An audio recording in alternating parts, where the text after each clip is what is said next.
Pas disa ditë protestash përpara Bashkisë Durrësit, si dhe godinës së kryeministrisë Tiranë, banorët e zonës historike të qytetit u rimlodhën përsëri ditën e martë për të protestuar para bashkisë në orarin e njoftuar të mbledhjes së Këshillit Bashkiak.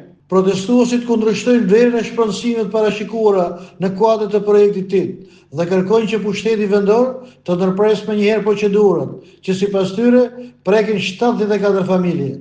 Para disa kohësh, në mbështetje të kauzës së tyre, qytetarët kanë firmosur një peticion kundër shpronësimeve, duke cilësuar ato si të padrejta dhe me vlera shumë të ulta.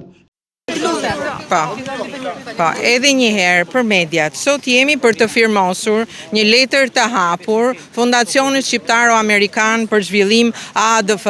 Fondacioni Shqiptaro-Amerikan për Zhvillim ka përgjegjësinë për financimin, edhe pse jo vetëm për financimin.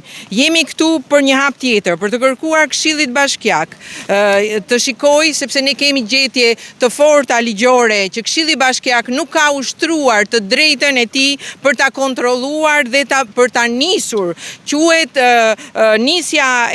nisma për hapjen e PDV-s është detyrim elementar i Këshillit Bashkiak. Që për ne nuk ka festa, për ne ka një tmerr me këtë që po na bën shteti, po prishen shtëpiat ashtu si i do kokra qefit, ke qez me afere se mora vesh që do bjeri rruga. Po gene qa do bjeri që po na prish shtëpiat? Kjo protest nuk mbaron sot.